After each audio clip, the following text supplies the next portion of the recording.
बिस्मिल्लाहिर्रहमानिर्रहीम अस्सलाम वालेकुम। उम्मीद है आप सब खैरियत से होंगे। आज मैं आपके साथ एनजीटी 101 फाइनेंशियल अकाउंटिंग की असाइनमेंट 1 शेयर करूंगी।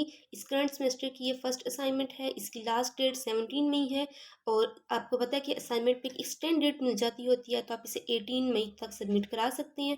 टोटल इसमें 2 रिक्वायरमेंट्स आपको दी गई हैं और 15 मार्क्स की आपकी असाइनमेंट है। याद रखिएगा कि जो करंट सेमेस्टर की असाइनमेंट्स आ रही हैं, इसकी 3% वेटेज आपके रिजल्ट में भी है। तो बहुत अच्छे तरीके से इनको सॉल्व कीजिएगा। और इन्होंने बीच में इंस्ट्रक्टर ने मेंशन किया हुआ है कि एक भी गलती हुई तो आपको 0 मार्क्स दिए जाएंगे। तो आपने इसको बहुत अच्छे तरीके से अटेम्प्ट करना है कि टीचर आपके कहीं से भी मार्क्स को ना काट सके। कॉन्सेप्ट्स को यहीं से क्लियर कीजिएगा, क्योंकि इन्हीं से मिलते जुलते क्वेश्चंस आपके पेपर में रिपीट होते हैं।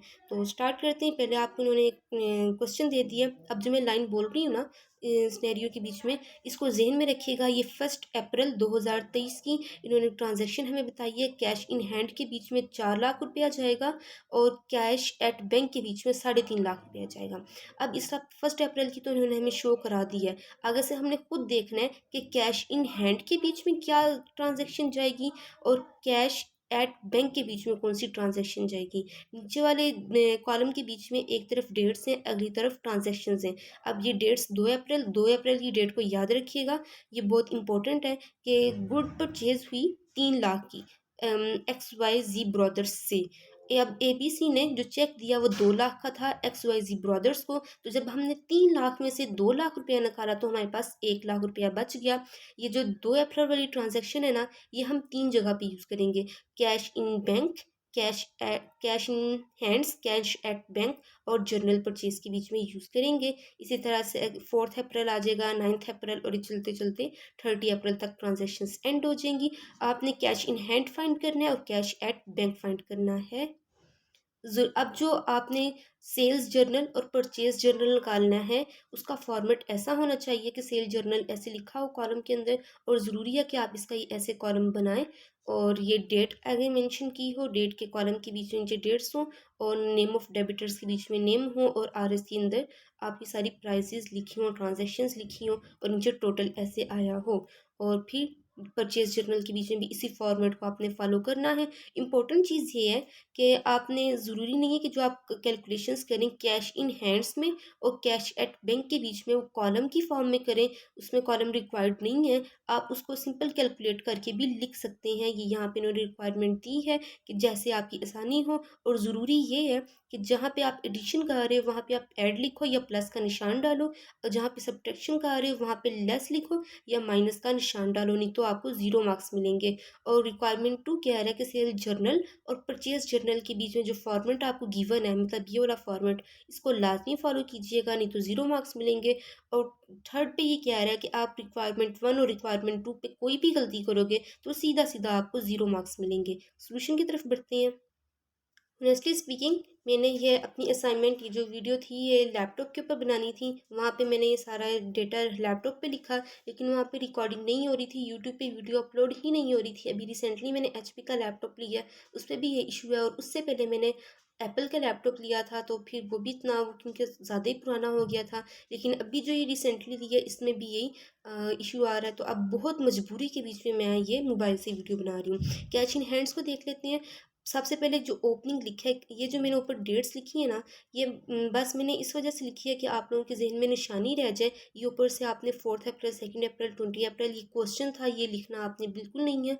और जो नीचे से आ जाए ना, मीन्स के कॉलम, आप ये कॉलम की बजाय ऐसे भी लिख सकते हो। लेस की जगह आप लेस लिख दो या माइनस का निशान डाल दो, ऐड की जगह आप प्लस डाल दो, मीन्स ऐसे चेंजिंग करके इसी असाइनमेंट को सबमिट करा दो। अब ये जो ओपनिंग है, याद करें मैंने आपको 1 अप्रैल की बताई थी कि 4 लाख रुपया कैश इन हैंड्स में आएगा, तो ये वो वाला है। और 2 अप्रैल में जो था, ये भी मैंने आपको समझाया था कि जो ये हमें मिली हैं चीज़ें, गुड्स परचेज हुई हैं 20,000 की, हमने ख़रीदी है कैश बेसिस के ऊपर। 4 अप्रैल की एक आई है, सेकंड एंटिटी के बीच में हमने इसको लिखा।